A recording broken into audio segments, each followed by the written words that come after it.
सासू माँ बदल गई।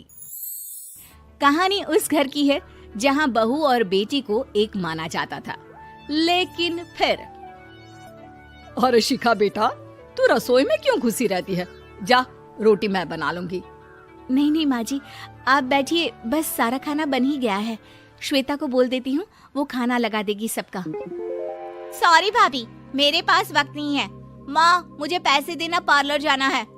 हाँ हाँ चली जाना, भाभी को भी ले जाना। वो भी जाने को बोल रही थी पार्लर, पर पहले ना मदद कर दे उसके खाना लगाने में। देख माँ, वो बहू है, उसे बहू रहने देना, इतना सर पर मत चढ़ा भाभी को। श्वेता, ज्यादा मत बोला कर। बहू और बेटी में कोई फर्क नहीं होता है। जा जाकर काम कर। ननद को माँ का भाभी से इस तरह प्यार करना बिल्कुल अच्छा नहीं लगता। वो बार बार किसी न किसी तरह माँ को भाभी के खिलाफ भड़काती रहती, लेकिन कोई फायदा ना होता। एक रोज, अरे बेटे किशन, जा बहू को कहीं घुमा कर ला, सारा दिन घर में काम करती रहती है। हाँ हाँ माँ, हम लोग जा रहे हैं ना गोवा। अच्छा जी, भाभी ने तो हमें बताया भी नहीं। वैसे तो सारी पंचायत करती है, ये गोवा वाली बात क्यों छुपा गई हमसे? अरे क्योंकि उसे खुद नहीं पता था बहन। मुझे टिकट सस्ती मिल रही थी तो मैंने बुक कर दिया। हाँ शिखा, पैकिंग कर ले, संडे हम जा रहे हैं गोवा। दोपहर में शिखा पैकिंग कर रही थी कि सास आ जाती है। ये क्या बहू, साड़ियाँ? अरे गोवा जा रही है घूमने या फिर शादी में मायके हैं? माँ जी, ऐसा कुछ है ही नहीं, समझ में नहीं आ रहा क्या रखूं कपड़े में। अरे तेरी और श्वेता की साइज तो एक ही है, उसके कुछ मॉडर्न कपड़े ले ले, आकर लौटा देना। हाँ माँ जी, ये ठीक रहेगा। शिखा श्वेता के पास जाती है और उससे कपड़े मांगती है।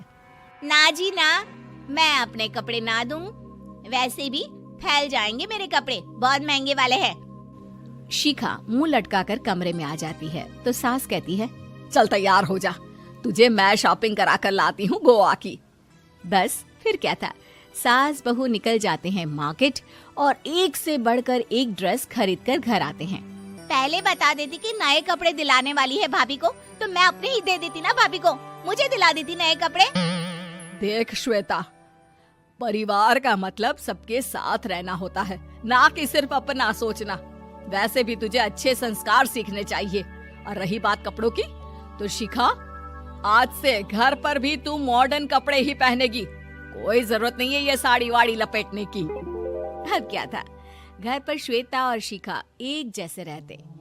एक बार पड़ोसन आती है। अरे बेटा, अपनी माँ को तो बुलाना, जरा बात करनी है। शिखा सास को बताती है और रसोई में चली जाती है। ये आपकी बेटी बहुत बड़ी हो गई है, इसके लिए एक रिश्ता है, कहो तो बता दूं। ये बेटी नहीं बहू है, घर में सब एक जैसा ही रहता है। वैसे मेरी बेटी भी बड़ी हो गई है, कोई रिश्ता हो तो जरूर बताना। पड़ोसन रिश्ता लेकर उन लोगों के घर आती है। तब श्वेता की होने वाली सास कहती है, तो ये घर है, कितने मंजिल का है? और ये बहू ने आपकी क्या पहन रखा है, जीन्स टॉप? अरे भाई, साड़ी वाड़ी नहीं है क्या इसके पास? देखिए, सर्दी है तो साड़ी में बहू कैसे मैनेज करती, वैसे पहनती है साड़ी भी। देखिए, हम लोग ठहरे पैसे वाले लोग, कोई कमी नहीं है हम लोगों के पास पैसों की, बहुत पैसे हैं, जमीन, नौकर चाकर, कार, सब कुछ है, लेकिन घर में संस्कारी बहू चाहिए। समझ रही हैं ना आप? सास कुछ कहती कि श्वेता बोल पड़ती है, हाय रे, नौकर चाकर से लेकर जमीन, कार, पैसा, हाँ हाँ, मुझे रिश्ता मंजूर है मुझे।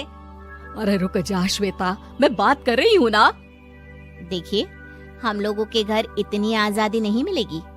अरे हाँ कर देना माँ, हाँ कर दे जल्दी से। सास क्या करती, बेटी की शादी ऐसे घर में कर देती है जहाँ ना उनके विचार मिलते हैं और ना ही आचार। शादी के बाद एक रोज फोन पर, श्वेता बेटा, एक बार घर आ जा, बहुत दिल करता है तुझे देखने का। माँ, वो घर पर बहुत काम होता है, कैसे आऊँ? बड़ा घर है, लेकिन आने जाने वालों की लाइन ही लगी रहती है। बेटा मैं तो जानती थी उस घर का हाल, लेकिन तू ही नहीं मान रही थी। माँ देख, हर घर का यही हाल है। तेरी बेटी को यहाँ घूंघट हटाने की परमिशन नहीं है और एक तरफ भाभी स्कर्ट पहनकर घूम रही है। बेटा मुझे क्या पता था कि मेरी बेटी को ससुराल के नाम पर पिंजरा मिल जाएगा। अच्छा माँ, फोन रखती हूँ, सास को गर्मा गर्म रोटी खिलानी है। तुम लोगों की तरह नहीं कि एक रोटी बनाओ, एक सब्जी बनाओ, फिर सारा दिन फ्री होकर घूमो। सास फोन तो रख देती है, लेकिन सोच में पड़ जाती है कि एक तरफ बेटी जिसे कोई आजादी नहीं, वहीं दूसरी तरफ बहू जिसे देखकर लगता ही नहीं कि उसकी शादी भी हुई है। अगले रोज। शिखा, अरे ओ शिखा। हाँ माँ, क्या हुआ? कुछ चाहिए आपको?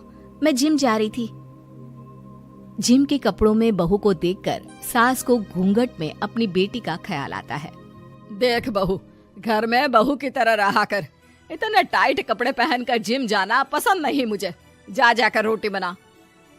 रोटी?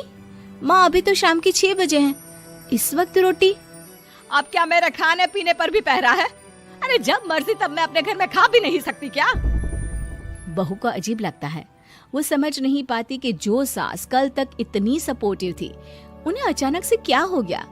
वो किचन में जाती है, गरम रोटी के साथ 2 तरह की सब्जी, रायता, सलाद सब लेकर सास के पास आती है। माँ जी, खाना। इतना सारा खाना? राक्षस समझा है क्या मुझे? रोटी मांगी थी मैंने गर्मा गर्म बस। पर माँ जी, रोटी खाती किससे आप? सब्जी तो बनानी थी ना। अरे भूख मर गई मेरी तेरी बहस से। जा जाकर काम कर, अंदर पूरी रसोई साफ कर। बहू अंदर चली जाती है। थोड़ी देर में श्वेता घर आती है।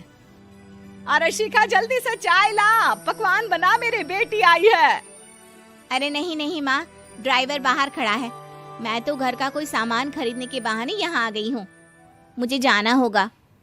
अरे बेटा, पर कितने दिनों बाद देख रही हूँ तुझे, रहने आ जाना 2-4 दिन के लिए।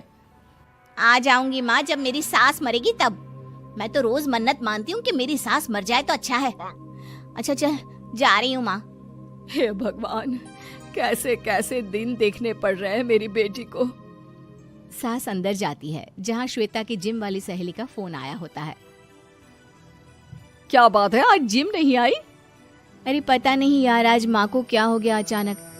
पर खैर कोई नहीं, लगता नहीं कि मैं अब जिम आ पाऊंगी। शिखा स्पीकर पर बात कर रही थी, जिसे सास सुन रही थी। यार ये सास ना होती ही ऐसी है। मैं तो कहती हूँ बुढ़िया जल्दी मरे और तू आराम से जिए। शिखा को सहेली की बात पर गुस्सा आ जाता है। माँ के मरने की कौन सा बच्चा दुआ मांगता है मोहिनी? आगे से ऐसी बात मेरे सामने मत करना। हमारे घर की शोभा ही माँ है। क्या हुआ जो थोड़ी सख्ती दिखा रही है? उसमें भी कोई ना कोई उनकी भलाई ही होगी।